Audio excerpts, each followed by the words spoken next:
ஒரு சின்ன பையன் என்னை தேடிட்டு ஓடி வந்தான். ஒரு கதை சொல்லுங்கன்னா, சொந்தமாக எதுவும் தெரியாதே என்ன, உங்களுக்கு சொந்தமாக எதுவும் தெரியாதுன்னு எனக்கும் தெரியும் அப்படின்னா. இந்த பையன் அடிக்கடி என்கிட்ட வந்து கதை கேட்குறவன், அதனால் என்னோட ரகசியம்லாம் அவனுக்கு அத்துப்படி. அதனால தான் அவ்வளவு தெளிவாக அடித்து விட்றான். சரி, இப்போ என்ன செய்யலாம்னு, பழைய கதை ஏதாவது ஒன்று சொல்லுங்களேன்னா.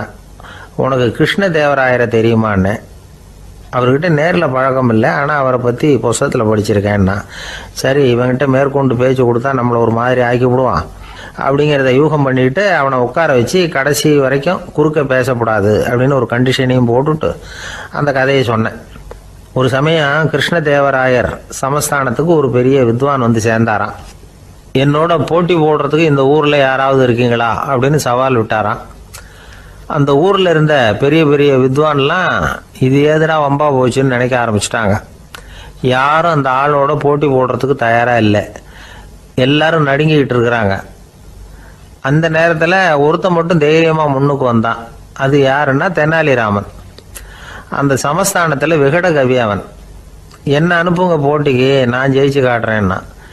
உனக்கு அவ்வளவு தைரியம் இருக்குதா அப்படின்னு கேட்டாங்க. தைரியம் மட்டும்தான் என்கிட்ட இருக்குது, ஆனால் தைரியம் இருந்தால் அதிர்ஷ்டம் தேடிட்டு வருங்கிறது எனக்கு தெரியும் அப்படின்னா. அடுத்த நாள் போட்டி ஆரம்பமாச்சு.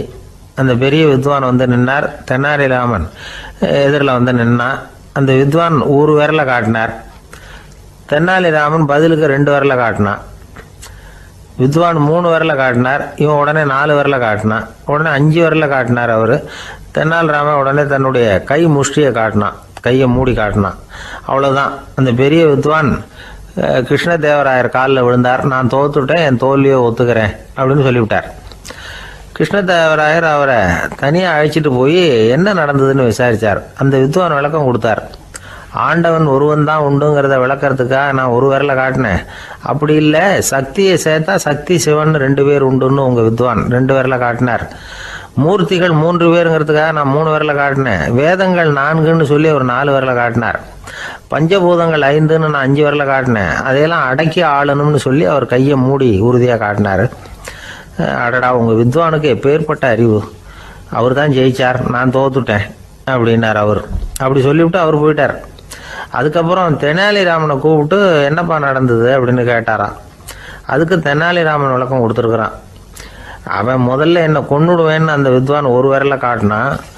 உடனே ஒரு 2 கண்ணையும் தோண்டி போடுவேங்கிறதுக்காக நான் 2 விரலை காட்டினேன். உனக்கு நாமம் போட்டுருவேன்னு சொல்லி 3 விரலை காட்டினான்.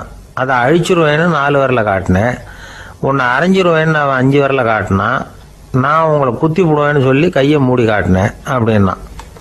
இப்போ பாருங்க, ஜெயிச்சது யார்? தைரியம் மட்டும் இருந்துட்டா அதிர்ஷ்டம் தானாக தேடி வருங்கிறது எவ்வளவு உண்மையாக போச்சு. அதனால் நாம் எப்பவும் தைரியமாக இருக்கணும்னு சொல்லிவிட்டு என் எதிரில் கதை கேட்டுட்டு உட்காந்துருந்த சின்ன பையனை பார்த்தேன். அவன் என்னை நிமிர்ந்து பார்த்தான். அவன் தன்னோட கை கால் 2ஐயும் ஒரு மாதிரியாக என் முன்னால் தூக்கி 20 விரலை காட்டினான். எனக்கு ஒன்றும் புரியல. இதுக்கு என்னப்பா அர்த்தம்னு கேட்டேன். இதே கதையை இதுக்கு முன்னாடி என்கிட்ட 20 தடவை நீங்கள் சொல்லியிருக்கீங்கன்னு அர்த்தம் அப்படின்னா. ஒருத்தர் வேகமாக நடந்து போகிறார். கடத்தெருவில் ஒரு ஸ்வீட்டு கடையை பார்க்குறார். உடனே சடன் பிரேக் போட்டது மாதிரி நிற்கிறார். ஒரு ஸ்வீட் வாங்கி சாப்பிட்லாமேன்னு மனசு சொல்லுது. டாக்டர் வேணாம்னு சொல்லியிருக்கிறார், உடம்புக்கு ஒத்துக்காது, அதனால் அது வேணாம்னு சொல்லுது அறிவு. இவர் மனசு சொல்கிறத கேட்கல, அறிவு சொல்கிறபடி கேட்குறார். அதனால் மறுபடியும் வேகமாக அங்கேருந்து நடந்து போயிடுறார்.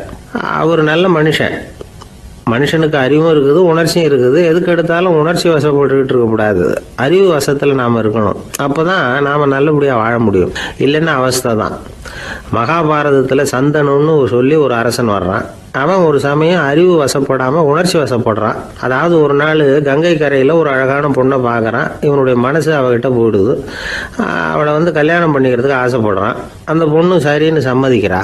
ஆனால் ஒரு நிபந்தனை போடுறா. அந்த நிபந்தனைக்கு சம்மதம்னு சொன்னாதான் உன்னை கல்யாணம் பண்ணிக்குவேன்னு சொல்றா. சரி, அவள் போட்ட நிபந்தனை என்ன தெரியுமா?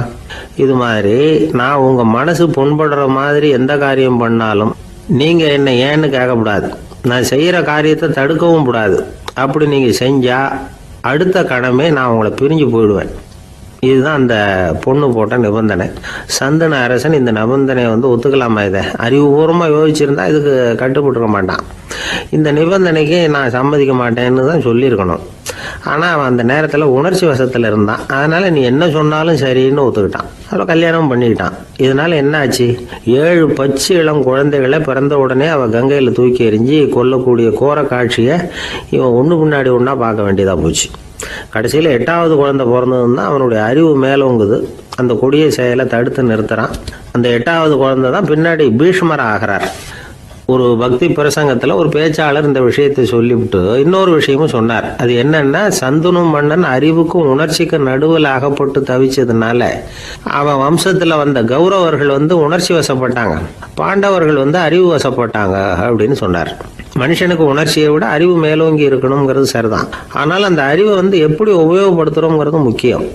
ஒருத்தர் சொன்னார், சார் இன்னைக்கு கோயம்புத்தூரில் ஒரு கல்யாணம், அதுக்கு நான் போக முடியலேன்னு நினைக்கும் பொழுது மனசுக்கு ரொம்ப வருத்தமாக இருக்குது சார் அப்படின்னார். ரொம்ப உணர்ச்சி வசப்பட்டார். அதுக்காக கவலைப்படாதீங்க சார், ஒரு வாழ்த்து தந்தி கொடுத்துருங்களேன் அப்படின்னார் இன்னொருத்தர். அது எப்படி சார் முடியும்னார் அவர். நான் தானே சார் கல்யாண மாப்பிள்ளை அப்படிங்கிறார் அந்த ஆள். ஒரு நண்பர் வந்தார். ரொம்பவும் இறுக்கமாக உடை அணிஞ்சிருந்தார். அதாவது ஆடைக்குள்ளே அவர் மாட்டிக்கிட்டு இருந்தது மாதிரி தெரிஞ்சது. ஏன் துணி குறைச்சலாக எடுத்துட்டீங்களா அப்படின்னு கேட்டோம். இல்லைங்க, எனக்கு எப்போவுமே இறுக்கமாக உடை அணிகிறது தான் பிடிக்கும் அப்படின்னார். ஒருத்தர் எப்படி உடை அணிகிறார் அப்படிங்கிறத வச்சு அந்த ஆள் எப்படிப்பட்டவர் அப்படிங்கிறத கண்டுபிடிச்சிடலாம். உடை அணிகிற விதம் ஒருத்தருடைய மனநிலையை வெளிப்படுத்துதான்.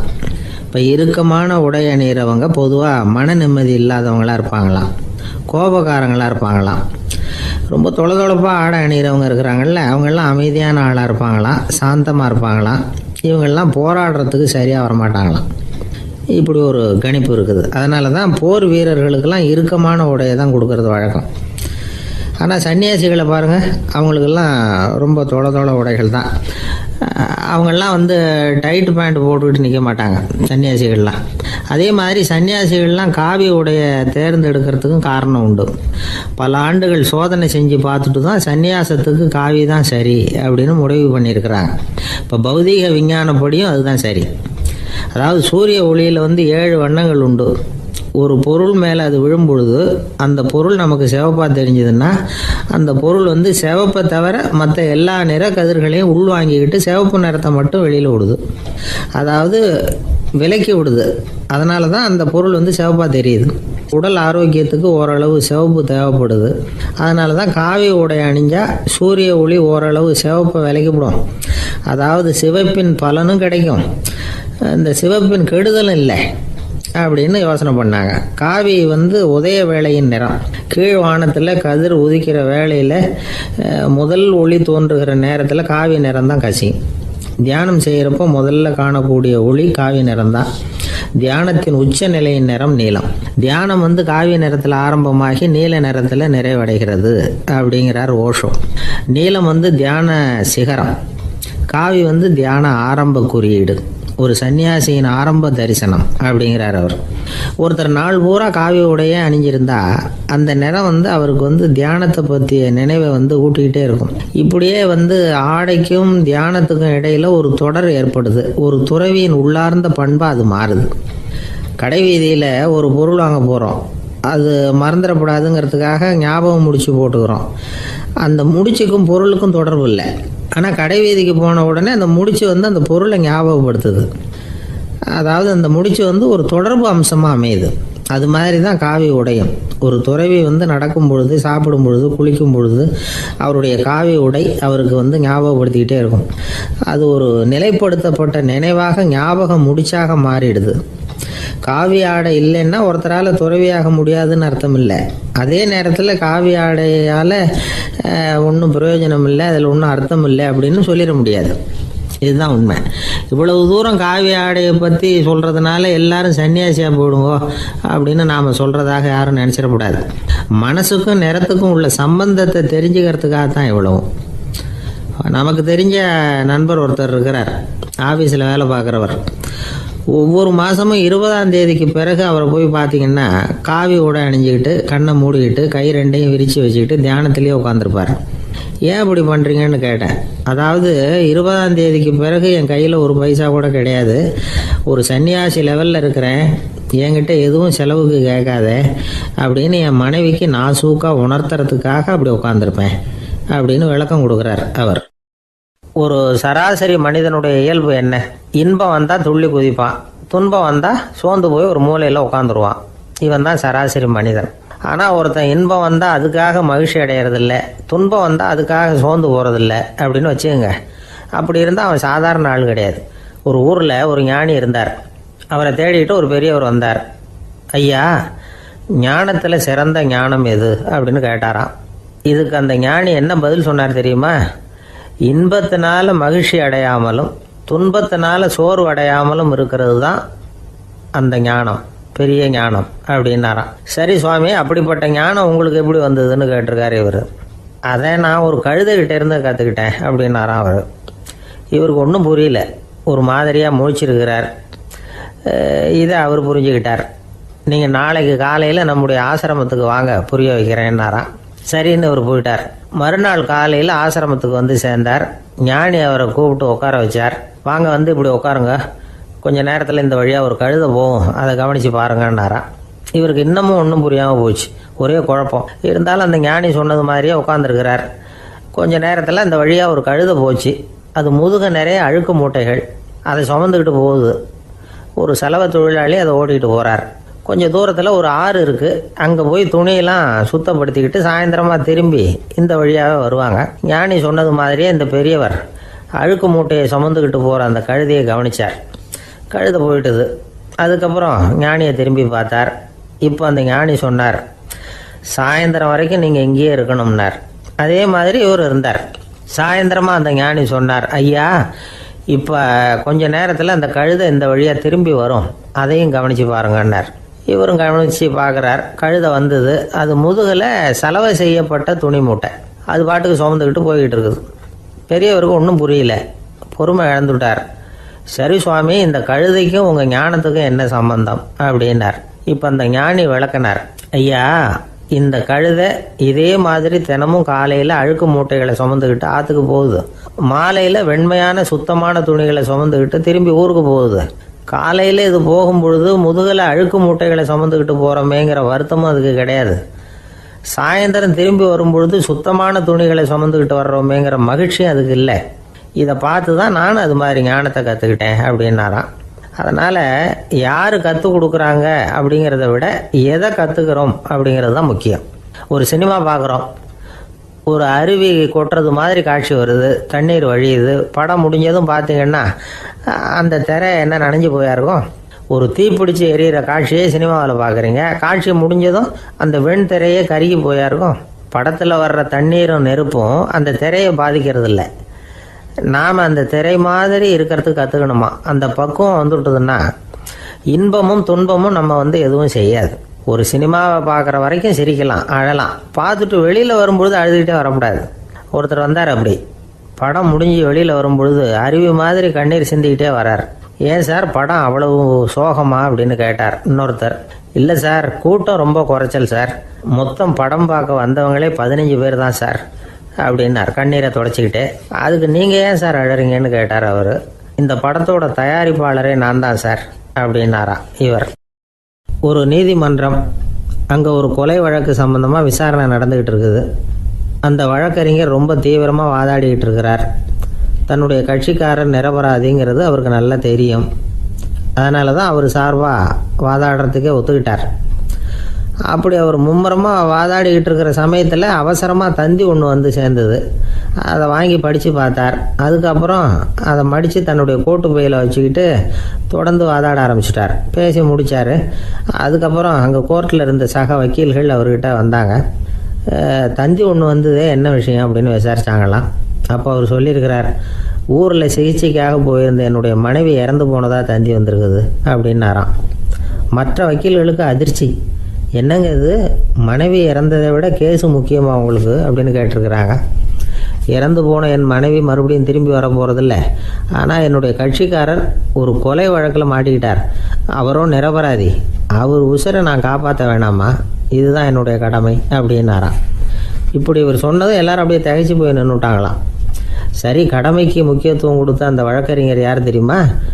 அவர் தான் இரும்பு மனிதர் சர்தார் வல்லபாய் பட்டேல். குஜராத் மாநிலத்தில் 1875 அக்டோபர் 31 அன்றைக்கு ஜாவேரி பாய் அப்படிங்கிறவருக்கு 4வது பிள்ளையா அவர் பிறந்தாராம். இந்த ஜாவேரி பாய் யார் தெரியுமா? ஜான்சி ராணி லட்சுமி பாய் போர் படையில் ஒரு வீரராக பணிபுரிஞ்சவர். இளம் வயசில் வல்லபாய் படையில் ரொம்ப சிரமப்பட்டு படிச்சிருக்கார். விடாமுயற்சி வெற்றியை கொடுத்தது. கல்லூரியிலையும் காலடி வச்சார். அதுக்கப்புறம் வக்கீல் பட்டத்தையும் வாங்கினார். பிரிட்டிஷ் ஆட்சி நடந்துக்கிட்டு இருந்த சமயம் குஜராத்தை சேர்ந்த பர்டோலி தாலுக்காவில் விவசாயிகள் மேலே அரசாங்கம் திடீர்னு நில வரியை வசதி விட்டு தான். ஏழை விவசாயிகள் ரொம்ப கஷ்டப்பட்டுருக்காங்க. அரசாங்கம் வரி செலுத்தாத விவசாயிகளின் நிலங்களையெல்லாம் ஜப்தி செஞ்சுதான். அரசாங்கத்தை எதிர்க்கிறவங்களையெல்லாம் கைது பண்ணி சிறையில் அடைச்சிட்டாங்களாம். சில பேர் வீடு வாசல் ஆடு மாட்டையெல்லாம் விற்று கூட வரி கட்ட வேண்டிய நிலைமைக்கு ஆளாயிட்டாங்க. வழக்கறிஞர் வல்லபாய் படேல் நில வரியை உடனே ரத்து பண்ணணும் அப்படின்னு பம்பாய் கவர்னருக்கு ஒரு கடிதம் எழுதினார். எந்த பலனும் இல்லை. உடனே எல்லா விவசாயிகளையும் அணி திரட்டினார். அதுக்கு தானே தலைமை தாங்கினார். சத்தியாகிரகம் நடத்தினார். அந்த பகுதியில் எந்த வேலையும் நடக்கலை. வேறு வழி இல்லை. ஆட்சியாளர்கள் உடனே வரியை ரத்து பண்ணாங்க. சிறையில் இருந்தவங்களெல்லாம் வெளில விட்டாங்க. 1928 ஆகஸ்ட் 6 சர்க்காருக்கும் விவசாயிகளுக்கும் இடையில் ஒரு உடன்பாடு ஏற்பட்டது. அதுக்கப்புறம் தான் நிலைமை சரியாக போச்சான். வல்லபாய் படேலின் பொது சேவையை பாராட்டின பொதுமக்கள் அவருக்கு சர்தார் அப்படிங்கிற பட்டத்தை கொடுத்தாங்களாம். சர்தார்னா தலைவர் அல்லது தளபதின்னு அர்த்தம். இரும்பு மனிதர்னு இவருக்கு பேர். இருந்தாலும் நகைச்சுவை உணர்வும் இவருக்கு நிறைய உண்டு. ஒரு தடவை ஒரு பத்திரிகை நிருபர் வந்திருக்கார். சர்தார் பட்டேல்கிட்ட அவருக்கு பிடிச்ச பண்பாடு கலாச்சாரம் எது அப்படின்னு கேட்கணும்னு ஆசை. அதனால் அவரை பார்த்து கேட்டாராம், ஏங்க உங்களுக்கு பிடிச்ச கல்ச்சர் எது அப்படின்னு கேட்டிருக்கார். இதுக்கு சர்தார் பட்டேல் சொன்ன பதில் என்ன தெரியுமா? எனக்கு பிடிச்ச கல்ச்சர் அக்ரிகல்ச்சர் அப்படின்னாராம். ஒரு நண்பர் சினிமா படம் தயாரிக்கிறவர், அவர்கிட்ட ஒரு நாள் பேசிக்கிட்டு இருந்தேன். அது எப்படி சார், நீங்கள் எடுக்கிற எந்த படமும் கையை கடிக்காத அளவுக்கு எடுத்துடுறீங்களே, அது எப்படின்னு கேட்டேன். அது ஒன்றும் பெரிய விஷயம் இல்லை சார். பெண்களுக்குன்னு சில உருக்கமான காட்சிகள், இளைஞர்களுக்குன்னு சில நடனங்கள், அடிதடி காட்சிகள், அப்புறம் வயசானவங்களுக்குன்னு சில ஆன்மீக காட்சிகள், சின்ன பிள்ளைங்களுக்கு சிரிப்பு, இப்படி எல்லாமும் சேர்த்து நான் படம் எடுக்கிறேன். மசாலா படம்னு பேர். இது ரொம்ப பெருசாக இல்லைன்னாலும் ஓரளவுக்கு சுமாராக ஓடிடும், கையை கடிக்காது அப்படின்னார். இது ஒரு உத்தி. சில பத்திரிகை ஆசிரியர்களும் இந்த உத்தியை கையாளுறது உண்டு. இந்த உத்திக்கு பார்னம் உத்தி அப்படின்னு பேர். பார்னம் எஃபெக்ட் அப்படின்னு சொல்லுவாங்க. அதாவது ஃபீனியஸ் டி பார்னம் அப்படின்னு ஒருத்தர் அமெரிக்காவில் இருந்தாராம். அதாவது 19ஆம் நூற்றாண்டில் அமெரிக்காவில் கொடிகட்டி பறந்த ஒரு சர்க்கஸ் நிறுவனத்தின் அதிபர் அவர். இந்த உலகத்தில் ஒவ்வொரு நிமிஷமும் ஒரு ஏமாளி பறந்துக்கிட்டே இருக்கிறான் அப்படிங்கிறது அவருடைய சித்தாந்தம். ஒவ்வொருத்தரையும் திருப்திப்படுத்துகிற அளவுக்கு அம்சங்களை கொஞ்சம் கொஞ்சமாக கலந்து கேளிக்கை நிகழ்ச்சிகளை நடத்தினது தான் அவருடைய மகத்தான வெற்றிக்கு காரணம். அதனால் அந்த உத்தியை யார் கடைப்பிடிச்சாலும் சரி, அதுக்கு பார்னம் உத்தி அப்படின்னு பேர் வந்துட்டுது. ஜோசியம் சொல்கிறவங்களுக்கும் இந்த உத்தி தான் கை கொடுக்குது. ஒரு விஷயத்தை ஒருத்தருடைய கோள் நிலைகள் அல்லது கையெழுத்து நிரூபிக்கிறதாக அவர்கிட்ட சொன்னால் அதை அவர் நம்பிவிடுவார். ஆனால் அந்த விஷயம் நல்லதாக இருக்கணும், நேர்மையானதாக இருக்கணும், அதாவது பாசிட்டிவாக இருக்கணும். 8ஆம் இடத்துல குரு, 9ஆம் இடத்துல சனி, நீங்கள் ஒரு பெரிய மேதை தான் அப்படின்னு சொல்லுவாங்க. கேட்குறவங்களுக்கு அதை மறுக்கிறதுக்கு மனசு வராது. அப்படி சொல்லும் பொழுது கூடவே என்ன கொஞ்சம் முன்கோபம் அதிகமாக இருக்கும், இருந்தாலும் அது உடனே மறைஞ்சிரும் அப்படின்னு சில அற்ப விஷயங்களையும் சொன்னாலும் அதையும் சரிதான்னு சொல்லி ஒத்துக்குவாங்க. ஆளுமையை எடை போடுகிற ஒரு நிறுவப்பட்ட உத்தியின் மூலமாக தன்னுடைய குணாதிசயங்கள் கண்டுபிடிக்கப்பட்டதாக அவர் நம்புறது தான் இதுக்கு காரணம். இந்த மாதம் பணத்தட்டுப்பாடு கொஞ்சம் இருக்கும், உடம்புல ஏதாவது கொஞ்சம் அசௌகரியம் இருக்கும், வீட்டுக்குள்ளே லேசாக மனஸ்தாபம் வரலாம். இது மாதிரி பொதுப்படையாக சிலதை சொன்னாலே போதும், மக்களை நம்ப வச்சுடலாம். இதெல்லாம் நமக்கு மட்டும்தான் ஏற்படுது அப்படின்னு சொல்லி அவங்க நினைக்கிறது தான் காரணம். இதுதான் பார்னம் உத்திங்கிறது. மனிதர்கள் பாராட்டுக்களை விரும்புகிறதும் விமர்சனங்களை வெறுக்கிறதும் பார்னம் உத்தியின் அடுத்த கூறு. அதனால் ஒருத்தருக்கு ஜோசியம் சொன்னாலும் சரி, அவருடைய ஆளுமையை மதிப்பிடுறதாக இருந்தாலும் சரி, அவரை புகழற மாதிரி இருந்தாலும் சரி, அப்படி இருந்தால் தான் அது சரியாக இருக்கும். சாதகமான விஷயங்களை அதிகமாகவும் பாதகமான விஷயங்களை நாசூக்காகவும் சொன்னால் மக்கள் அதை நம்பிவிடுவாங்க. ஒருத்தரை கருமின்னு சொன்னால் ஏற்றுக்க மாட்டார், அதையே கொஞ்சம் மாற்றி நீங்கள் கொஞ்சம் சிக்கனமான ஆசாமி அப்படின்னு சொன்னால் நீங்கள் சொல்கிறது சரிதான் சார் அப்படிம்பார். நீங்கள் பெரிய செலவாளி தான், இருந்தாலும் நல்ல விஷயங்களுக்கு தான் செலவழிப்பீங்க அப்படின்னு சொல்லணும். இப்படி இந்த வாரணம் உத்தியை கடைபிடிச்சி இன்னைக்கு வெற்றிகரமாக காலம் தள்ளுறவங்க நிறைய பேர் இருக்கிறாங்க. இந்த உலகத்தில் ஒவ்வொரு நிமிஷமும் ஒரு ஏமாளி பறந்துக்கிட்டே இருக்கிறான் அப்படிங்கிறது தான் ஃபீனியஸ் பார்னம் அவர்களுடைய நம்பிக்கை. அதை விட அடுத்தவங்களை ஏமாளியாக நினைக்கிற மனுஷர்கள் தான் இன்னைக்கு உலகத்தில் ரொம்ப அதிகம். ஒருத்தர் தன்னுடைய மேல் அதிகாரிகிட்ட போய், ஐயா ஒரு நாள் லீவு வேணும், என் தங்கச்சிக்கு கல்யாணம் அப்படின்னார். அவரு பார்த்தார், ஒரு 10 நிமிஷம் வெளியில் இருங்கன்னார். 10 நிமிஷம் கழித்து கூப்பிட்டார், இதை பாருங்க, நீங்கள் சொல்கிறது பொய். இப்போ உங்கள் தங்கச்சிக்கு ஃபோன் பண்ணேன், அவங்க தனக்கு 2 வருஷத்துக்கு முன்னாடியே கல்யாணம் ஆகிட்டதாக சொல்கிறாங்க அப்படின்னார். உடனே இவர் சொன்னார், சார் இப்போ நீங்கள் சொல்கிறதும் பொய்யா தான் இருக்கணும், ஏன்னா நிஜமாக எனக்கு ஒரு தங்கச்சியே கிடையாது அப்படின்னார். சில பேர் ஆளை பார்த்தா 60 வயசு மாதிரி தோணும், உண்மையான வயசு என்னன்னு பார்த்தா 40 அல்லது 45ம்பாங்க. சில பேரை பார்க்கறதுக்கு 45 மாதிரி தெரியும், உண்மையிலேயே 65 தாண்டி இருப்பாங்க. ஒரு மனிதனுக்கு 2 வகையான வயது உண்டுங்கிறார் ஓஷோ. அதாவது உடம்புக்குன்னு ஒரு வயசு, மனசுக்குன்னு ஒரு வயசு. முதல் உலக மகாயுத்தம் நடந்தது இல்லையா, அது முடிஞ்சதுக்கு அப்புறம் முதல் தடவையா மனிதனின் மூளை வளர்ச்சியை பற்றி மனநல வைத்தியர்கள் ஒரு கணக்கெடுப்பு சோதனை நடத்தினாங்களாம். அது வரைக்கும் மனிதனுக்கு 2 வகையான வயது உண்டுன்னு யாரும் சிந்திச்சதே இல்லையா. அந்த உலக மகாயுத்தம் முடிஞ்சதுக்கு அப்புறம் மனிதனுடைய சராசரி மனதின் வயதை கணக்கிட்டு பார்க்கும் பொழுது அவங்களுக்கெல்லாம் ரொம்ப அதிர்ச்சியாக இருந்துதான். ஏன்னா அது ரொம்ப பின்தங்கிய நிலையில் இருந்திருக்கு, வளர்ச்சி அடையாத நிலையில் இருந்திருக்கு. அவங்க கண்டுபிடிச்ச பிரகாரம் அப்போ மனசோட சராசரி வயசு என்ன தெரியுமா, 14. அப்படின்னா பார்த்துங்க, உடல் ரீதியாக ஒருத்தரோட வயசு 70 கூட இருக்கலாம், ஆனால் மனசோட வயசு 14 தான். இதுக்கு நேர்மாறாக அமைஞ்சு போச்சுன்னு வச்சுங்க. அதாவது ஒருத்தருக்கு உண்மையிலேயே 14 வயசு, அதாவது உடலோட வயசு 14, அவரோட மனசின் வயசு 70ன்னு வச்சுக்கோங்க. இப்படி அமைஞ்சு விட்டதுன்னா அவர் சீக்கிரம் ஞானத்தன்மை அடைஞ்சிருவார் அப்படின்னு அர்த்தம். இப்போ நமக்கெல்லாம் உடம்போட வயசு மனசோட வயசு ரெண்டும் ஒன்றா இருந்துட்டா அதுவே போதும், அதுவே பெரிய விஷயம். இப்போ எமர்சன் கிட்ட போய் ஒருத்தர் கேட்டாராம், உங்கள் வயசு என்ன அப்படின்னு. அவர் உடனே பதில் சொல்லியிருக்கார், 360 வருஷம் அப்படின்னாராம். கேட்டவர் குழம்பி போயிட்டார். அவர் என்ன சொல்கிறாரு, 360 வயசா, என்ன நம்ம காதில் தான் சரியாக விழலையா? எமர்சன் எப்பவும் உண்மையை பேசுகிற ஒரு சிறந்த அறிவாளி, அவர் இப்படிலாம் பொய் சொல்ல மாட்டாரே அப்படின்னு ஒரு யோசனை பண்ணிக்கிட்டே இவர் மறுபடியும் அவர் கிட்ட போனாராம்.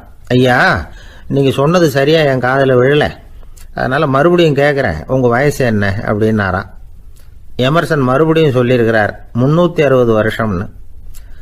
வந்தவருக்கு உண்மையிலேயே அதிர்ச்சியாக போட்டுது. அதுக்கப்புறம் மெதுவாக ஆரம்பித்தாராம், ஐயா நீங்கள் சொல்கிறத என்னால் ஏற்றுக்க முடியாது, எப்படி பார்த்தாலும் இப்போ உங்களுக்கு வயசு ஒரு 60க்கு மேலே இருக்காதுன்னு நினைக்கிறேன் அப்படின்னாராம். நீங்கள் சொல்கிறது சரிதான், அது என் உடம்போட வயசுன்னாராம் எமர்சன். அப்படின்னா ஏற்கனவே நீங்கள் சொன்னது அப்படின்னு கேட்டிருக்காரு, அது என் மனசோட வயசு அப்படின்னாராம். நம்மளை பொறுத்த வரைக்கும் அறிவு தூசு படிஞ்சிருக்கு, அது மாதிரியே அன்பும் மாசுபட்டிருக்கு. இது ரெண்டையும் சுத்தம் பண்ண வேண்டியிருக்குது, அப்போ தான் நாம் சரியான வயசில் வாழ முடியும். ஒரு ஆசாமி இருக்கிறார், அவருக்கு உடம்போட வயசு அதிகம், மனசோட வயசு ரொம்ப குறைச்சல், குழந்தை மாதிரி. அவர் ஒரு ஆஸ்பத்திரியில் படுத்திருக்கிறார். நர்சம்மா எல்லாருக்கும் மருந்து கொடுத்துட்டு போகிறாங்க. கொஞ்ச நேரம் கழித்து திரும்பி வந்தாங்க.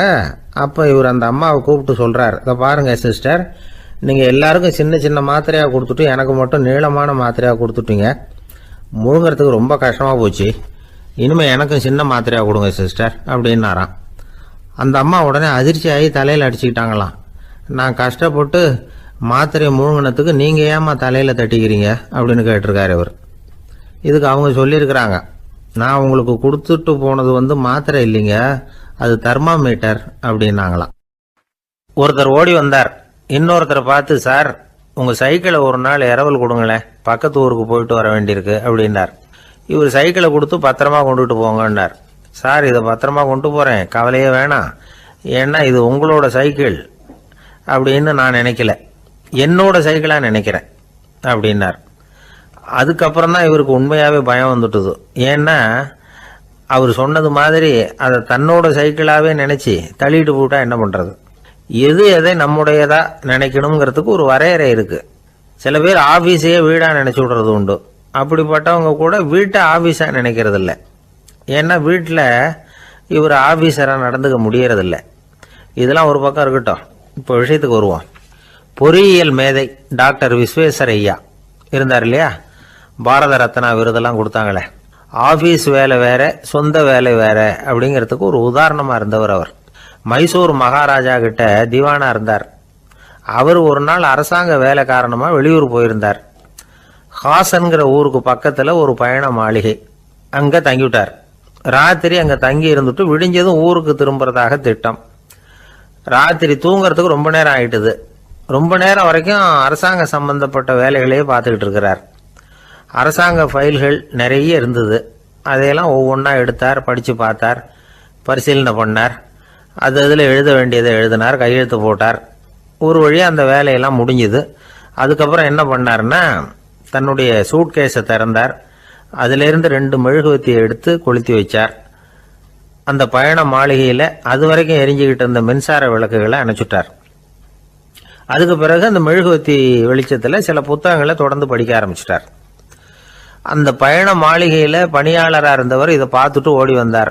மறுபடியும் மின் விளக்கு போடுறதுக்காக போனார். விஸ்வேஸ்வரய்யா அதை பார்த்துட்டு போட வேணாம்ட்டாராம். இது வரைக்கும் நான் அரசாங்க அலுவல்களை கவனிச்சுக்கிட்டு இருந்தேன், அதனால மின் விளக்குகள் அப்போ எரிஞ்சதில் தப்பு இல்லை. இப்போ நான் புத்தகம் படிச்சுக்கிட்டு இருக்கேன், இது என்னுடைய சொந்த வேலை. இங்கே இருக்கிற மின் விளக்கு அதுக்காக ஏன் எரியணும் அப்படின்னு கேட்டாராம். இப்போ இருக்கிற சில அரசு பணியாளர்கள்கிட்ட இந்த சம்பவத்தை பேச்சோட பேச்சா சொல்லி பார்த்தேன். அவங்களால இதை ஜீரணிக்கவே முடியல. நேர்மை தேவைதான் சார், அதுக்காக அவ்வளவு தூரத்துக்கு அது தேவையா அப்படிங்கிறாங்க. விஸ்வேஸ்வரய்யா அப்படி பண்ணினது தான் ஒரு நேர்மையாளர் அப்படின்னு இந்த உலகத்துக்கு நிரூபிக்கணுங்கிறதுக்காக இல்லை. தான் அப்படி நடந்து காட்டினா தன்னை சுற்றி இருக்கிறவங்களும் அதை கேள்விப்படுறவங்களும் முடிஞ்ச அளவுக்கு பொது வாழ்க்கையில் அரசு பணியில் நேர்மையை கடைபிடிக்க முயற்சி பண்ணலாமே அப்படிங்கிறதுக்காகத்தான். இப்போவும் சில பேர் இருக்கிறாங்க, இவங்க ஆஃபீஸ் வேற வீடு வேறன்னு நினைக்கிறது இல்லை, அவ்வளோ உரிமை. ஒருத்தர் அப்படிதான், அவருக்கு அவசரமாக 5000 ரூபா தேவைப்பட்டது. ஆஃபீஸு பணத்தை எடுத்துக்கிட்டார். அந்த நேரம் பார்த்து ஆடிட் வந்துட்டுது. ஆப்பிட்டுக்கிட்டார். விசாரணை நடக்குது. அவர் சொல்கிறார், சார் நான் நேரம் காலம் பார்க்காம ஆஃபீஸில் வேலை செய்வேன். ஏன்னா அதை என்னோட ஆஃபீஸாக நினைக்கிறேன். அவசரத்துக்கு அந்த பணத்தை எடுத்தேன், மறுபடியும் வச்சுடலாம்னு தான் இருந்தேன். அதுக்குள்ளே இப்படி ஆயிட்டுது. நீங்கள் என்ன நினைச்சாலும் சரி, நான் ஆஃபீஸ் வேற வீடு வேற அப்படின்னு நினைக்கிறது இல்லை, அது என்னோட சுபாவம் அப்படின்னார். விசாரணை பண்ணவர் தீர்ப்பு வழங்கினார். உங்கள் சுபாவத்துக்கு மதிப்பு கொடுத்து நானும் தீர்ப்பு வழங்குறேன். நீங்கள் கொஞ்ச நாள் ஜெயிலில் இருந்துட்டு வாங்க, அது உங்களுக்கு கஷ்டமாக இருக்காதுன்னு நினைக்கிறேன். ஏன்னா அங்கே போனாலும் நீங்கள் உங்கள் சுபாவப்படி வீடு வேற ஜெயில் வேறன்னு நினைக்க மாட்டீங்க அப்படின்னாராம். ஒரு நண்பர் யாருக்கோ ஃபோன் பண்ணிட்டு இருந்தார். அவர் பேசி முடிச்சதும் நான் அவரை பார்த்து, இப்போ ஃபோன் பண்ணீங்களே அந்த ஃபோன் நம்பர் என்ன அப்படின்னு கேட்டேன். அவர் தலையை சொரிஞ்சுக்கிட்டார், ஞாபகம் வரலன்னார். சரி சார் அதை விடுங்க, உங்கள் மனைவி பேர் என்ன அப்படின்னு கேட்டேன். மாலதின்னார். என்ன சார் இது வேடிக்கை, கொஞ்ச நேரத்துக்கு முன்னாடி பேசின ஃபோன் நம்பர் மறந்து போச்சு. எப்போவோ கல்யாணம் பண்ணிக்கிட்ட மனைவி பேர் மறக்கலை, அதை கரெக்டாக சொல்லிவிட்டீங்களே அப்படின்னு கேட்டேன். அவர் என்ன ஒரு மாதிரியாக பார்த்தார். அவர் அப்படி என்னை பார்த்ததில் ஒன்றும் தப்பு இல்லை, ஏன்னா நாம் எல்லாருமே அப்படித்தானே. ஒரு குறிப்பிட்ட காரியத்துக்காக தொலைபேசியில் ஒருத்தட்ட பேசுகிறோம், அதுக்கப்புறம் அந்த எண் நமக்கு அனாவசியம், அதனால் மறந்துடுறோம். இதுக்கு பேர் தான் தற்காலிக ஞாபகம். ஆனால் மனைவி பேரை மறந்துட முடியுமா? முடியாது. அது அவசியமான ஒன்று. அடிக்கடி அந்த பேரை உபயோகப்படுத்துகிறோம், அதனாலேயும் அது முக்கியங்கிறதுனாலேயும் அதை மறக்கிறது இல்லை. இதுக்கு பேர் நிரந்தர ஞாபகம். சரி, இந்த தற்காலிக ஞாபகம் நிரந்தர ஞாபகம் இது 2 ஞாபக அளவுகளையும் கட்டுப்படுத்துறது எது அப்படின்னா மூளைக்குள்ள நடக்கிற மின்சார நடவடிக்கைகள் தான். தற்காலிக ஞாபகம் ஒரு மின்னல் மாதிரி தோன்றி மறையுது. நிரந்தர ஞாபகம் ஒரு படிவம் போல மூளையில படிஞ்சுடுது. ஒரு சம்பவத்தின் பல பிரதிகள் மூளையில பல்வேறு பகுதிகளிலேயும் படியறதுனால ஒன்று மறைஞ்சாலும் மறந்தாலும் இன்னொன்று மறையறதில்ல. இப்படிப்பட்ட நிலைமையில தான் இந்த தொண்டையில இருக்கு, வாயில வரமாட்டேங்குது சார் அப்படிமா. ஒருத்தருக்கு எந்த துறையில ஆர்வமும் ஈடுபாடும் அதிகமோ அது சம்பந்தமான ஞாபக சக்தி அதிகமா இருக்கும். தொழிலை விரும்புகிற ஒரு டெலிபோன் ஆபரேட்டருக்கு எண்கள்லாம் நல்ல ஞாபகம் இருக்கும். அது மாதிரி கவிஞர்களுக்கு வார்த்தைகள் நல்ல ஞாபகத்தில் இருக்கும். இது ஒரு பக்கம் இருந்தாலும் ஒரு மூளை எண்களை விட எழுத்துக்களை விட படங்களை ரொம்ப சுலபமா ஞாபகத்தில் வச்சுக்குது. புரிஞ்சுக்கிற தன்மை, அனுபவம், புத்தி கூர்மை இது கூடி குறையிறத பொறுத்து ஞாபக சக்தியும் ஏறும் இறங்கும். இப்போ உதாரணத்துக்கு ஒரு பையனுக்கு படித்தது எதுவும் ஞாபகத்தில் இல்லைன்னா அவன் அதை சரியாக புரிஞ்சுக்கலன்னு அர்த்தம். இந்த மறதிங்கிறது எந்த சமயத்தில் ஒரு பிரச்சனை ஆகுது தெரியுமா? உங்களுக்கு வேண்டியப்பட்ட ஒருத்தரை ஞாயிற்றுக்கிழமை சாயந்தரம் சரியாக 5 மணிக்கு கடற்கரைக்கு வர சொல்லிவிட்டு அந்த நேரத்தை மறந்துவிட்டா அது பரவாயில்ல, வர சொன்னதையே மறந்துவிட்டாதான் நிலைமை மோசம்னு அர்த்தம். இப்படி இருந்தால் இது சிகிச்சை எடுத்துக்க வேண்டிய நிலைமைங்கிறத புரிஞ்சுக்கணும். ஆமாம், இதுக்கும் மருந்து இருக்கு. ஆனால் மூளை குறிப்பிட்ட அளவுக்கு கீழே இயங்குறப்போவோ இன்னொன்று சொல்லுவாங்க, இந்த நியூரோ டிரான்ஸ்மிட்டர் அப்படின்னு சொல்லுவாங்க. அப்படிங்கிற மூளை ரசாயனம் ரொம்பவும் குறைஞ்சி போகிறப்போ மட்டும்தான் உபயோகப்படும். டாக்டர் என்ன சொல்கிறாங்க தெரியுமா? மூளையை பொறுத்த வரைக்கும் அதில் ஞாபக சக்தி அதிகமாக உள்ள மூளை, மறதி உள்ள மூளை அப்படின்னு ஒன்றும் கிடையாது அப்படிங்கிறாங்க. நினைவு வச்சுக்கிறதுக்கு பயிற்சி அளிக்கப்பட்ட மூளை, பயிற்சியற்ற மூளை அப்படின்னு வேணும்னா சொல்லலாம் அப்படின்னு சொல்கிறாங்க. அதனால நம்ம ஞாபக சக்திங்கிறது நம்ம கிட்ட இருக்கிற பயிற்சி, முயற்சி இதை பொறுத்து தான் அமையும். ஒருத்தர் ஒரு பென்சிலை எங்கேயோ வச்சுக்கிட்டு தேடிக்கிட்டு இருந்தார். அப்புறம் என்னமோ தீவிரமா யோசனை பண்ணி அதை ஞாபகப்படுத்தி பார்த்துக்கிட்டு இருந்தாராம். எதிரில் உட்காந்துருந்தவர் சொன்னார், பென்சிலை தானே தேடிட்டு இருக்கீங்க, அது உங்க வலது காதில் இருக்குது சார் அப்படின்னாராம் அவரு. இதுக்கு அவரு சொல்லியிருக்காரு, பென்சிலை வலது காதில் தான் வச்சிருக்கேங்கிறது எனக்கு நல்லா ஞாபகம் இருக்கு, ஆனா எது வலது காதுங்கிறது தான் மறந்து போச்சு அப்படின்னாராம். அவர் அதை தான் யோசிச்சுட்டு இருந்திருக்கிறார். ஒருத்தர் ரொம்ப கவலையோடு உட்காந்துருந்தார். எதை பற்றி சார் கவலைப்படுறீங்கன்னு கேட்டோம். எதிர்காலத்தை பற்றி கவலைப்படுறேன்னார். ஏன்னு கேட்டோம். என்ன பண்ணுறதுன்னே தெரியல சார், எதிர்காலம் ஒரே இருட்டாக இருக்குது, பாதையே புரியலன்னார். இன்னைக்கு நம்ம இளைஞர்கள் பல பேருக்கு எதிர்காலம் இருட்டாக தான் தெரியுது. அவங்கெல்லாம் இந்த கதையை கொஞ்சம் கேட்கணும். ஒரு மலை அடிவாரத்தில் ஒரு சின்ன கிராமம். அந்த மலை ரொம்ப உயரமானது, அடர்த்தியாக செடி கொடிகள் மரங்கள் அதில் மண்டி கிடக்குது. பகல் வேளையில் இருட்டாக தான் இருக்கும், அவ்வளோ அடர்த்தி. அந்த மலை உச்சியில் ஒரு கோவில். நாள் ராத்திரியே புறப்பட்டாதான் காலையில் அந்த கோவிலுக்கு போய் சேர முடியும். கிராமத்து இளைஞன் ஒருத்தன் அந்த மலை உச்சிக்கு போக வேண்டியிருந்தது. கையில் ஒரு விளக்கை எடுத்துக்கிட்டு நாள் ராத்திரியே புறப்பட்டான். புறப்பட்டு போனவன் கிராமத்து எல்லையிலேயே நின்றுட்டான். ஏன் தெரியுமா? அவன் கையில் இருந்த விளக்கோட வெளிச்சம் 10 அடி தூரத்துக்கு தான் தெரியுது. அது வரைக்கும் தான் பாதை தெளிவாக இருக்குது. அதுக்கு அப்பால எல்லாம் ஒரே இருட்டாக இருக்குது, பாதை புரியல. இவன் யோசனை பண்ணி பார்த்தான். மனசுக்குள்ள ஒரு சந்தேகம், 10 அடி தூரம் தானே வெளிச்சம் தெரியுது, அப்படின்னா நாம் 10 அடி தூரம் தானே போக முடியும், அதுக்கு அந்தாண்ட ஒரே இருட்டாக இருக்குதே, அதில் எப்படி நாம் நடந்து போகிறது, நாம் ரொம்ப தூரம் நடந்து போய் ஆகணுமே, அப்படிப்பட்ட நினப்பெல்லாம் அவனுக்கு வந்துட்டுது. இதுதான் அவன் மனசில் ஏற்பட்ட தயக்கம். இப்படி யோசிச்சுக்கிட்டே அந்த இளம் ஆசாமி புறப்பட்ட இடத்துலயே நின்றுகிட்டு இருக்கிறான். அந்த சமயத்தில் ஒரு வயசான பெரியவர் அந்த பக்கமாக வந்தார். அவர் கையில் இதை விட சின்னதாக ஒரு விளக்கு வச்சிருந்தார். அது எப்படின்னா அது ஒரு 5 அடி தூரத்துக்கு தான் வெளிச்சம் காட்டுது, அவ்வளவு சின்ன விளக்கு. அவரும் மலை உச்சிக்கு போகிறதுக்காக தான் வந்துகிட்டு இருக்கிறார். அவரை பார்த்து இவன் கேட்டான், என்ன பெரியவரே, இவ்வளவு சின்ன விளக்க வச்சுக்கிட்டு அவ்வளவு தூரத்துக்கு எப்படி மலையேற போறீங்க அப்படின்னு கேட்டான். நீ ஏன் இப்படி தயங்கிட்டே நிற்கிறேன்னு கேட்டார் பெரியவர். என்கிட்ட இருக்கிற விளக்கு 10 அடி தூரத்துக்கு தான் பாதையை காட்டுதுன்னா. இப்போ பெரியவர் சொன்னார், தம்பி, உன் கையில் இருக்கிற விளக்கு கொடுக்குற வெளிச்சத்தை வச்சு நீ முதல்ல 10 அடி தூரம் முன்னாடி போ, 10வது அடியில் போய் நின்றுக்கிட்டு பாரு, மறுபடியும் ஒரு 10 அடி தூரத்துக்கு பாதை தெரியும். இப்படி உன் கையில் இருக்கிற விளக்கு தொடர்ந்து வெளிச்சம் காட்டிக்கிட்டே இருக்கும். நீ முன்னேற முன்னேற அந்த வெளிச்சமும் முன்னேறும். அதனால் எத்தனை கிலோமீட்டர் தூரம் வேணும்னாலும் நீ இந்த 10 அடி தூரம் வெளிச்சத்தை வச்சுக்கிட்டே நீ போயிடலாம், புறப்படு அப்படின்னார். இப்போ தான் அந்த பெரியவர் சொன்னது இளைஞனுக்கு பளிச்சுன்னு புரிஞ்சுதான். உடனே உற்சாகமாக புறப்பட்டான், உச்சிக்கு போய் சேர்ந்தான். இந்த கதையிலேருந்து நாம் புரிஞ்சிக்க வேண்டியது என்ன தெரியுமா? நீண்ட கால திட்டம் ஒன்று போடும் பொழுது நமக்கு முன்னாடி இருக்கிறத மறந்துட்டு மனசை போட்டு குழப்பிக்க கூடாது. உங்கள் கையில் என்ன இருக்கோ அதுலேயே உங்கள் எதிர்காலம் மறைஞ்சிருக்குது. கண் முன்னாடி தெரியறத வச்சு ஆரம்பிங்க, போக போக வழி தானா புலப்படும் அப்படிங்கிறார் ஒரு பெரியவர். பெரிய பயணங்களையெல்லாம் இப்படி தான் நடத்த வேண்டியிருக்கும். ஒவ்வொரு அடியாக எடுத்து வச்சா ஓடி போய் சேர்ந்து விடலாம், மலைச்சி போய் நின்றுட்டா நின்றுக்கிட்டே இருக்க வேண்டியது தான். நம்ம ஆள்லாம் ரொம்ப மோசமாக இருக்கிறாங்க. ஒருத்தன் அப்படி தான் நீண்ட தூர பிரயாணம் ஒன்று புறப்பட்டான். ரயில் போய்கிட்டே இருந்தது. கொஞ்ச தூரம் போச்சு, பாதி வழியில் கையில் வச்சுருந்த டிக்கெட்டை காற்றுல விட்டுட்டான். ஐயோ, என் டிக்கெட்டு போயிட்டுதே அப்படின்னு கத்த ஆரம்பிச்சுட்டான். பக்கத்தில் இருந்த பெரியவர் அவனை பார்த்து பரிதாபப்பட்டு, கவலைப்படாத தம்பி, போனா போகுது, வேற டிக்கெட் வாங்கிக்கலாம் அப்படின்னு ஆறுதல் சொன்னார்.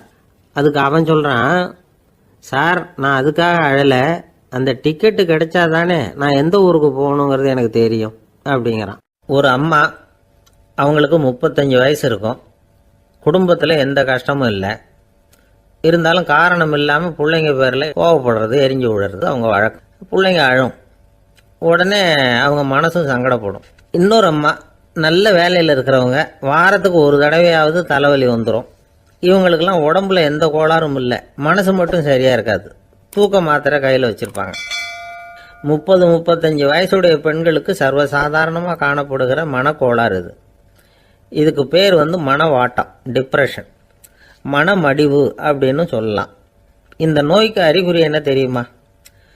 மனசில் வருத்தமான உணர்வு இருக்கும், அடிக்கடி அழலாம் போல தோணும். முன்னால எல்லாம் எந்தெந்த செயலில் ஆர்வம் இருந்ததோ அதெல்லாம் குறைஞ்சிரும், அல்லது சுத்தமாகவே ஆர்வம் இல்லாமல் போயிடும். சில பெண்கள் இளம் வயசில் பக்கத்தில் இருக்கிறவங்க கிட்ட கலகலப்பாக பேசுவாங்க, வீட்டை அலங்கரிக்கிறதுல ஆர்வம் இருக்கும். இப்போ அதுலையெல்லாம் ஆர்வம் இல்லாமல் போயிடும். எந்த வேலை செஞ்சாலும் சீக்கிரம் களைப்பு அடைஞ்சுடுறது மாதிரி ஆகிடும். நமக்கு யாருமே உதவியாக இல்லை, நம்ம எல்லாரும் கை விட்டுட்டாங்க போல இருக்குதே அப்படிங்கிற உணர்வுலாம் உண்டாகும். தன்னைத்தானே குறை சொல்லிக்குவாங்க, நாம் தப்பு பண்ணிவிட்டோம் போல இருக்குதே அப்படின்னு தோணும். குற்றம் பண்ணிட்டதா நினச்சி கஷ்டப்படுவாங்க. பசி இருக்காது, தூக்கத்தில் தொந்தரவு இருக்கும், அடிக்கடி செத்து போடலாங்கிற உணர்வு வரும், தற்கொலை பண்ணிக்கலாங்கிற எண்ணம் உண்டாகும். சில பேர் தற்கொலை முயற்சியில் கூட ஈடுபடுவாங்க. சில பேருக்கு பலவிதமான உடல் வலிகள் இருக்கும், பலவீனம் இருக்கும், சீக்கிரமாக களைப்படைஞ்சு போடுவாங்க. இதெல்லாம் மனவாட்ட நோய்க்கான தன்மைகள். இந்த மனவாட்டம், அதாவது டிப்ரெஷனை 2 வகையாக பிரிக்கலாமா. ஒன்று தானாக உண்டாக்கிக்கிறது, இன்னொன்று எதிர் விளைவை உண்டு பண்ணுகிற அல்லது நரம்பு சம்பந்தப்பட்ட டிப்ரெஷன். தானாக உண்டாக்கிக்கிற மனவாட்ட நோய் இருக்குது பாருங்கள், அதுக்கு ஏதாவது சூழ்நிலை காரணமாக இருக்கலாம், அல்லது இல்லாமலும் போகலாம். மூளையில் டொப்பாமைன் அல்லது செரட்டோனின் இதோட அளவு குறையும் பொழுது இந்த டிப்ரெஷன் உண்டாகுது. இதுக்கு ஓரளவு பிறவி காரணங்கள் கூட இருக்கலாம், குடும்பத்தில் வேற சிலருக்கும் வரலாம். பாதிக்கப்பட்ட பெண்ணை பார்க்கறதுக்கு பலவீனமாக தெரியும், கடுமையான குற்ற உணர்வு இருக்கும், தனியாக இருக்கிறதுக்கு ஆசைப்படுவாங்க, நடு ராத்திரியில் எழுந்திரிச்சு உட்காந்து கஷ்டப்பட்டுக்கிட்டு இருப்பாங்க, கொடூரமான முறையில் தற்கொலை பண்ணிக்க முயற்சி பண்ணுவாங்க, தீ வச்சுக்கிறது, அமிலத்தை குடிக்கிறது, தூக்கில் தூங்குறது. இப்படி தானாக வரவழைச்சிக்கிற மனவாட்ட நோய் மறையக்கூடிய நோய். ஒரு தடவை வந்தால் 3லேருந்து 6 மாதம் வரைக்கும் நீடிக்கும். இடைப்பட்ட காலங்களில் நோயாளி இயல்பாக இருப்பார். எதிர் விளைவை உண்டு பண்ணுகிற அல்லது நரம்பு சம்பந்தப்பட்ட மனவாட்ட நோய் எப்படின்னா, கணவன் மனைவி, மாமியார் மருமகள், இப்படிப்பட்ட உறவு முறை பிரச்சனைகள், தோல்விகள், எரிச்சல்கள், ஆபீஸ் பிரச்சனை, இப்படிப்பட்ட சூழ்நிலையால் உண்டாகிறது. எல்லாத்துக்கும் மருந்து இருக்குது, மார்க்கம் இருக்குது, கவலைப்பட வேண்டியதில்லை, தைரியமாக இருக்கணும். உளவியல் மருத்துவம் இதுக்கு ரொம்ப உபயோகமாக இருக்கும். சில பெண்களை பாருங்கள், அவங்க எதுக்கும் அலட்டிக்கிறது இல்லை. ஒரு அம்மா அப்படி தான் தன்னுடைய கணவனை அழைச்சிக்கிட்டு ஒரு மனநோய் மருத்துவர்கிட்ட வந்தாங்க. டாக்டர், எங்கள் வீட்டுக்காரர் திடீர்னு ஒரு மாதிரி ஆயிட்டார், வித்தியாசமாக நடந்துகிறார். எப்படின்னா, இவர் தன்னையே ஒரு ஒட்டடை பூச்சியாக நினச்சிக்கிட்டு இருக்கிறார். அப்படி நினச்சிக்கிட்டு தன்னுடைய தலையாலேயே வீட்டில் உள்ள ஒட்டடையெல்லாம் தொடச்சிக்கிட்டு இருக்கிறார் அப்படின்னாங்க. எவ்வளவு நாளாக அப்படி இருக்குதுன்னு கேட்டார் டாக்டர். 1 வாரமாக அப்படி இருக்குது அப்படின்னாங்க அந்த அம்மா. அப்படின்னா முன்னாடியே ஏன் அழைச்சிட்டு வரல அப்படின்னு கேட்டார் டாக்டர். வீடு பூரா சுத்தமாகட்டுமேனு பார்த்துக்கிட்டு இருந்தேன் டாக்டர் அப்படின்னாங்களாம் அந்த அம்மா. ஒரு ஊரில் ஒரு ஞானி இருக்கிறார், ரொம்ப பெரிய ஞானி, ரொம்ப வயசாயிட்டுது. கடைசி காலத்தில் அவர்கிட்ட சில பேர் வந்தாங்க. உங்கள் குரு யார் அப்படின்னு கேட்டாங்க. அவர் நிமிர்ந்து பார்த்தார். எனக்கு ஆயிரக்கணக்கான குருமார்கள் உண்டு, அவங்க பேரெல்லாம் சொல்லணும்னா இந்த காலம் பத்தாது, ஆனால் முக்கியமான ஒரு 3 பேரை பற்றி மட்டும் உங்களுக்கு சொல்கிறேன் அப்படின்னாராம். அப்புறம் சொன்னார், அந்த 3 பேரில் ஒருத்தன் ஒரு திருடன். ஒரு சமயம் ஒரு பாலைவனம் வழியாக நான் போய்கிட்டு இருந்தேன். அப்போது வழி தவறி போய் ஒரு கிராமத்துக்கு போயிட்டேன். அது இருட்டு நேரம், நடு ராத்திரி, ஊரே உறங்கி போச்சு. அந்த நேரத்தில் ஒரு ஆள் மட்டும் ஒரு வீட்டு சுவத்தில் ஏதோ பண்ணி உள்ளே நுழையிறதுக்கு முயற்சி பண்ணிகிட்டு இருக்கிறான். அவங்கிட்ட போய் நான் இன்னைக்கு இங்கே எங்கே தங்க முடியும் அப்படின்னு கேட்டேன். அதுக்கு அவன், இந்த ராத்திரி வேளையில் அது ரொம்ப சிரமம், ஒரு திருடனோட உங்களால் தங்க முடியும்னா நீங்கள் என்னோட தங்கலாம் அப்படின்னா. நான் அவங்க கூட 1 மாதம் தங்கியிருந்தேன். ஒவ்வொரு நாள் ராத்திரியும் இப்போ நான் என்னுடைய வேலைக்கு போகிறேன், நீங்கள் ஓய்வு எடுத்துக்கோங்க அப்படின்னு சொல்லிவிட்டு போவான். அவன் திரும்பி வந்த உடனே உனக்கு ஏதாவது கிடைச்சிதான்னு நான் கேட்பேன். அதுக்கு அவன், இன்னைக்கு ராத்திரி ஒன்றும் இல்லை, நாளைக்கு மறுபடியும் முயற்சி பண்ணுவேன் அப்படின்பா. எப்பவும் அவன் நம்பிக்கை இழந்ததே கிடையாது, எப்பவும் சந்தோஷமாகவே இருப்பான். நானும் ரொம்ப காலமாக தியானம் பண்ணிக்கிட்டே இருந்தேன், ஒன்றுமே நடக்கலை. ஆனால் நான் என்ன பண்ணேன் தெரியுமா, மனசு வருத்தப்படும், நம்பிக்கை இழந்துருவேன். அப்போல்லாம் அந்த திருடனுடைய விடாமுயற்சி தான் ஞாபகத்துக்கு வரும். அதனால் அந்த திருடன் எனக்கு ஒரு குரு. என்னுடைய 2வது குரு யாருன்னா அது ஒரு நாய். இது எப்படின்னா, ஒரு சமயம் எனக்கு ரொம்ப தாகமாக இருந்தது, ஒரு நதியை நோக்கி போய்கிட்டு இருந்தேன். அப்போ ஒரு நாயும் வந்தது, அதுக்கும் தாகம், ஓடி வந்து ஆற்றை பார்த்தது. அதோட நிழல் வந்து ஆற்றுல தெரிஞ்சுது. அதை பார்த்ததும் பயந்துட்டுது. அதாவது அது தன்னுடைய சொந்த உருவத்தையே கண்டு பயந்தது. அதை பார்த்து குறைக்குது, திரும்பி ஓடிச்சு. ஆனால் அதுக்கு தாகம் அதிகமாக இருந்ததுனால அது மறுபடியும் திரும்பி வந்தது. பார்த்தா மறுபடியும் தண்ணியில் நாயோட உருவம் தெரியுது. இப்படி சில தடவை பண்ணிச்சு. இருந்தாலும் கடைசியில் தண்ணியில் குதிச்சுட்டுது துணிஞ்சி. இப்படி குதித்த உடனே அதோட உருவமும் மறைஞ்சுட்டுது. இதை பார்த்தேன். நான் என்ன புரிஞ்சுக்கிட்டேன்னா, எவ்வளவுதான் பயம் இருந்தால் கூட ஒருத்தன் தைரியமாக காரியத்தில் இறங்கணும் அப்படிங்கிறத புரிஞ்சுக்கிட்டேன். இந்த போதனை அந்த நாய்கிட்ட இருந்து எனக்கு கிடைச்சிது. இது ஒன்று. அடுத்தது என்னுடைய 3வது குரு யாருன்னா அது ஒரு சின்ன குழந்தை. நான் ஒரு சமயம் ஒரு நகரத்துக்கு போனேன். அங்கே ஒரு குழந்தை எரிகிற மெழுகுவத்தி ஒன்று எடுத்துக்கிட்டு வந்தது. நான் அந்த குழந்தைய பார்த்து வேடிக்கையாக கேட்டேன், ஏன் பாப்பா இந்த மெழுகுவத்தியை நீயாவே கொளுத்துனியா அப்படின்னு கேட்டேன். ஆமான்னுது அந்த குழந்தை. சரி, இந்த மெழுகுவத்தி முன்னாடி எரியாமல் இருந்தது, இப்போ எரியுது. இந்த மெழுகுவத்திக்கு வெளிச்சம் எங்கேருந்து வந்தது, அதை எனக்கு காட்ட முடியுமா அப்படின்னு கேட்டேன் அந்த குழந்தைகிட்ட. இதுக்கு அந்த குழந்தை சிரிச்சுக்கிட்டு அந்த மெழுகுவத்தியை ஊதி அணைச்சுட்டுது. அதுக்கப்புறம் என்னை பார்த்து கேட்டுது, இப்போ இந்த மெழுகுவத்தியின் வெளிச்சம் போனதை பார்த்தீங்க இல்லையா, அது எங்கே போச்சுன்னு எனக்கு சொல்லுங்க அப்படின்னுது. அந்த குழந்தை இப்படி கேட்டதும் என்கிட்ட இருந்த ஆணவம் அழிஞ்சுட்டுது. நான் படித்ததெல்லாம் அந்த வினாடியில் சுக்கு நூறாக போயிட்டுது. என்னுடைய முட்டாள்தனத்தை நான் உணர்ந்தேன் அப்படின்னு இவ்வளவும் அந்த ஞானி விவரமாக சொன்னாராம்.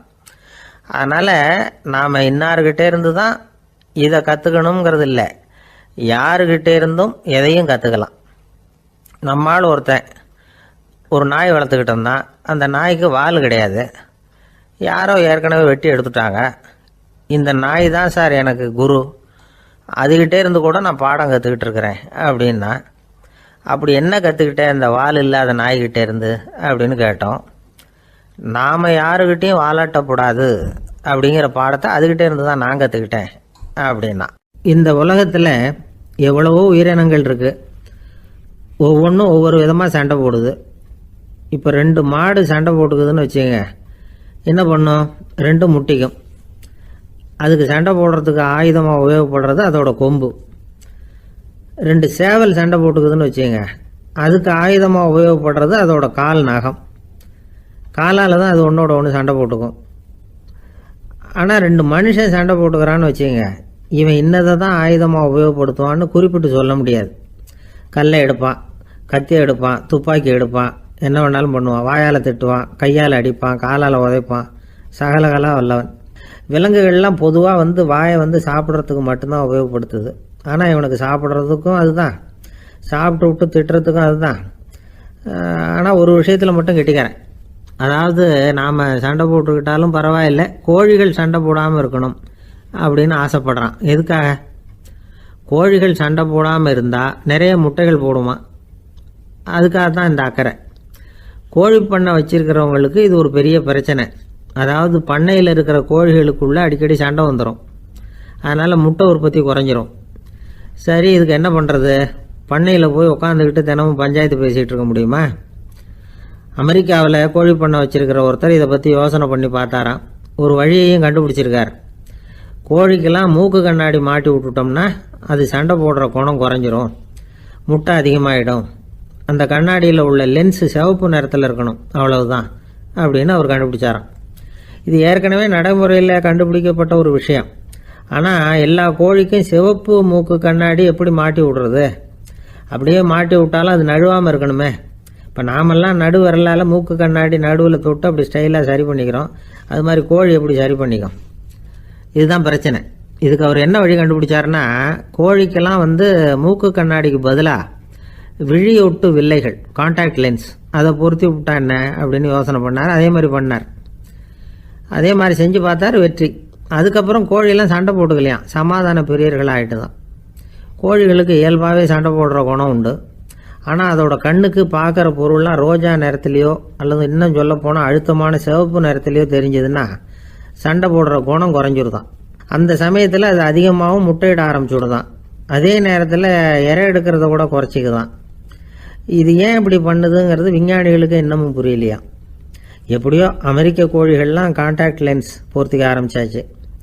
கோழி கழுத்தை பிடிச்சிக்கிட்டு ஒரு சில வினாடிகளில் அதை பொருத்தி விட்றாங்களாம்.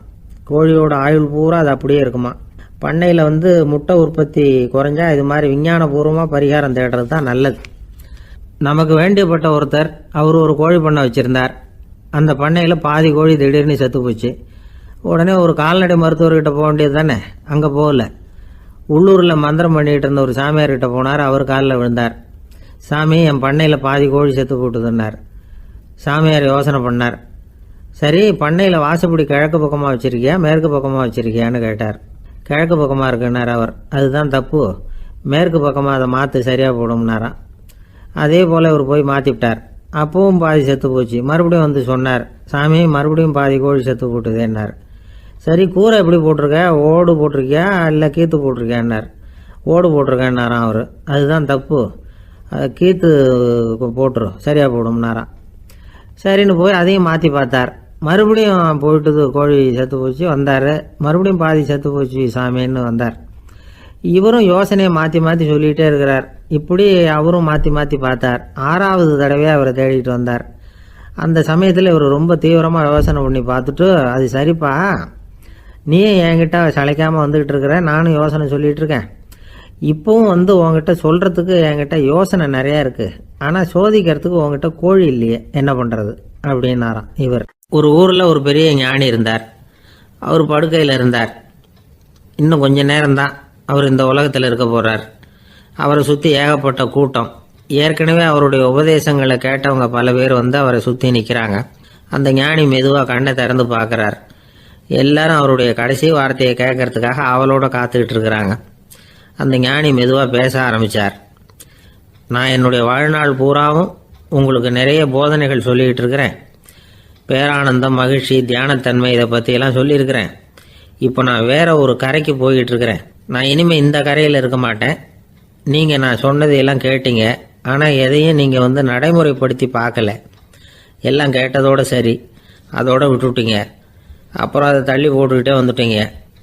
மேலும் அதை தள்ளி போடுறதுல எந்த பிரயோஜனமும் கிடையாது. இப்போ நான் போய்கிட்டு இருக்கிறேன். உங்களில் யாராவது என்னோட வர்றதுக்கு தயாரா அப்படின்னு கேட்டார். அவ்வளவுதான், யாரும் வாயை திறக்கல.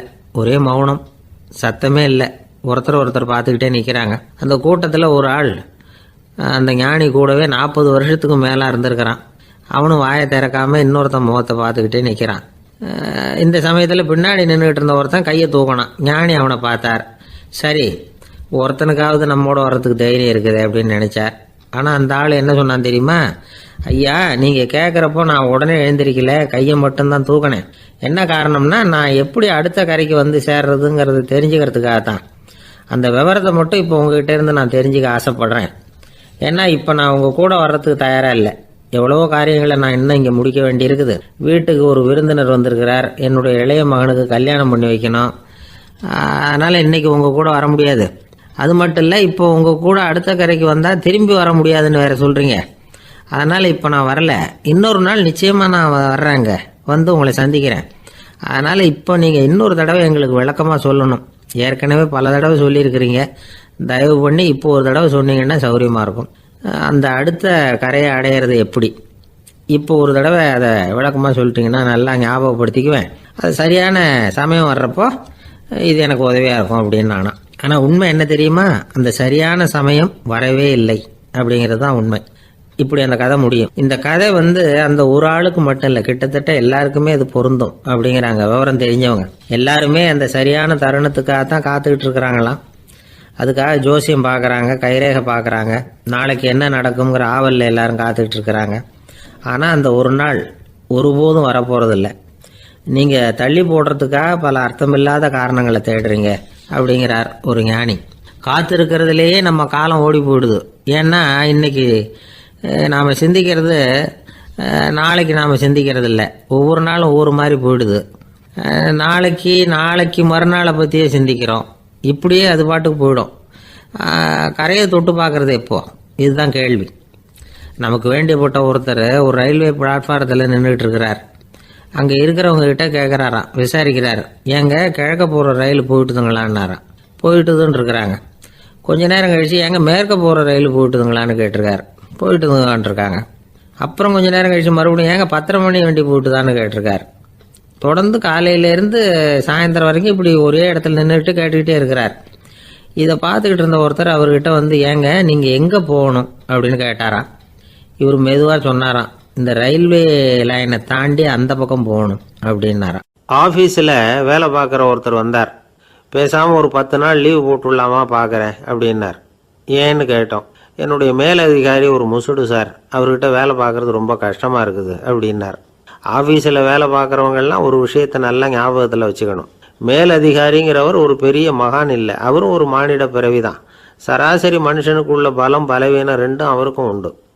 அதனால் அவரை கொஞ்சம் அனுசரித்து போகிறதுக்கு பழகிறது தான் நல்லது. மேலதிகாரிகளில் பல வகை உண்டு. அதில் முக்கியமாக 3 வகை. அதில் ஒரு வகை எப்படி தெரியுமா, உங்களை ஒரு வேலை செய்கிற மெஷினாக மட்டுமே நினைக்கக்கூடிய வகை.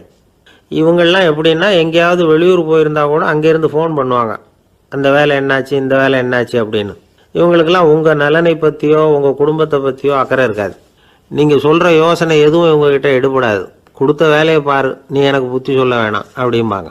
இவங்களை அனுசரித்து போகிறதுக்கு ஒரே வழி, இவங்க எதை சொன்னாலும் சரின்னு சொல்லிவிட்டு வேலையை கவனிக்க வேண்டியது தான். இவங்ககிட்ட வேற எந்த கேள்வியும் கேட்டுக்கிட்டு இருக்கக்கூடாது. ஆமாம் சாமி போடுறது கௌரவ குறைச்சல் இல்லை, அது ஒரு அலுவலக சௌகரியம், அவ்வளவுதான். இன்னொரு வகையான மேலதிகாரிகள் எப்படி தெரியுமா, இவங்கெல்லாம் ஆஃபீஸ் வேலையை பற்றி அதிகமாக கவலைப்பட்டுக்கிட்டு இருக்க மாட்டாங்க. தங்களுடைய சொந்த இமேஜ் பாதிக்கப்படக்கூடாதுங்கிறதுலையே கவனமாக இருப்பாங்க. இவங்கெல்லாம் அடிக்கடி உங்கள் நலனை விசாரிப்பாங்க. அதே மாதிரி நீங்களும் அவரை விசாரிக்கணும்னு எதிர்பார்ப்பாங்க. இந்த ரக அதிகாரிகளுக்கெல்லாம் புது வருட வாழ்த்து அனுப்பலாம், பிறந்தநாள் வாழ்த்து அனுப்பலாம். அவருக்கு எங்கேயாவது ஒரு பாராட்டு விழா நடந்தால் முதல் வரிசையில் போய் உட்காந்து உங்கள் முகத்தை காட்டலாம். ஆஃபீஸ் வேலையை மட்டுமே பார்க்குற பணியாளர்கள் இது மாதிரி அதிகாரிகள் கிட்ட நல்ல பேர் வாங்க முடியாது. இன்னொரு வகையான மேலதிகாரிகள் உண்டு. அவங்க எப்படின்னா, ஆஃபீஸ் வேலையை பற்றியும் கவலைப்பட மாட்டாங்க, தனக்கு கீழே வேலை பார்க்குறவங்கள பற்றியும் கவலைப்பட மாட்டாங்க. எக்காரணம் கொண்டும் தன்னுடைய பொசிஷனுக்கு ஆபத்து வந்துடக்கூடாதுன்னே நினைக்கக்கூடியவங்க இவங்க. இவங்களால கடுமையான வேலை செய்யவும் முடியாது, தீர்மானிக்கவும் முடியாது. எந்த முடிவையும் எடுக்காமல் அப்படியே தள்ளி போட்டுக்கிட்டே போடுவாங்க எல்லாத்தையும். இதனால் என்ன ஆகும்னா, இவருக்கு கீழே வேலை பார்க்குற உங்களுக்கு பொறுப்பு அதிகமாகிடும். இவங்ககிட்ட போய் பிரச்சனையை மட்டும் சொல்லி பிரயோஜனம் இல்லை, அதுக்கான முடிவுகளை நீங்களே சொல்லணும். அப்போ தான் இது மாதிரி அதிகாரிகள்கிட்ட நல்ல பேர் வாங்கலாம். அட்லீஸ்ட் கெட்ட பேர் வாங்காமலாவது காலம் தள்ளலாம். ஆஃபீஸில் வேலை பார்க்குறவங்க முக்கியமாக சில விஷயங்களை ஞாபகத்தில் வச்சுக்கணும். ஆஃபீஸில் நடக்கிற நல்லது கெட்டது எதுவாக இருந்தாலும் உடனடியாக மேலதிகாரிகிட்ட தெரிவிக்கிறது நல்லது. 3வது மனிதர் மூலமாக அதை அவர் தெரிஞ்சுக்கிறது அவ்வளவு நல்லதில்லை. எந்த மேல் அதிகாரியுமே தான் இந்த சர்பாஸ் செய்யப்படுறத விரும்புறதில்லை.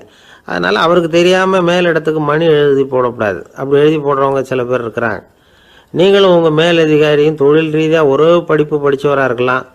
அப்படி இருந்ததுன்னா அட்ஜஸ்ட் பண்ணி போகிறது கொஞ்சம் கஷ்டம்தான். இதை மனசில் வச்சுக்கிட்டு நடந்துக்கணும். உங்களுக்கும் அவருக்கும் அபிப்பிராய பேதமா, அது அவருக்கும் உங்களுக்கும் உள்ள தனிப்பட்ட பிரச்சனை, அதை விளம்பரப்படுத்திக்கிட்டு இருக்கக்கூடாது. அது அவருடைய கோபத்தை கிளறும். உங்கள் மேலதிகாரி உங்கள் கூட படித்தவராக இருக்கலாம், அதுக்காக அவர் எல்லாருக்கும் முன்னாடி அடைய கிச்சாமி எப்படிறா இருக்க அப்படின்லாம் கேட்டுக்கிட்டு இருக்கக்கூடாது. பொதுவாக யாரும் அதை விரும்புறதில்லை. இவ்வளவையும் உங்கள் மனசில் வச்சுக்கிட்டு கொஞ்சம் சாமர்த்தியமாக நடந்துக்கிட்டிங்கன்னா ஆஃபீஸ் உங்களுக்கு அவஸ்தையாக இருக்காது, ஆனந்தமாக இருக்கும். ஒரு மேலதிகாரி தன்கிட்ட வேலை பார்க்குற ஒருத்தரை பற்றி ரொம்ப பெருமையாக சொன்னாராம். எங்கள் ஆஃபீஸில் எவ்வளவோ பேர் வேலை பார்க்குறாங்க. எல்லாரும் தினமும் வந்து ஏதாவது பிரச்சனைகளை சொல்லிகிட்டு இருப்பாங்க.